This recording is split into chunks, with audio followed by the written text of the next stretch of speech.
Los ruidos cardíacos son los sonidos producidos por el corazón durante el ciclo cardíaco y son fundamentales para evaluar la función cardiovascular.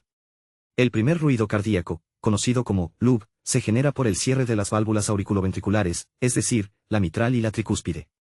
El segundo ruido, el dub, corresponde al cierre de las válvulas semilunares, la aórtica y la pulmonar. La presencia de soplos u otros ruidos adicionales puede ser indicativa de alteraciones en el flujo sanguíneo o en las válvulas del corazón. Como futuros fisioterapeutas, entender esto les ayudará a interpretar mejor las condiciones del paciente en un contexto interdisciplinario.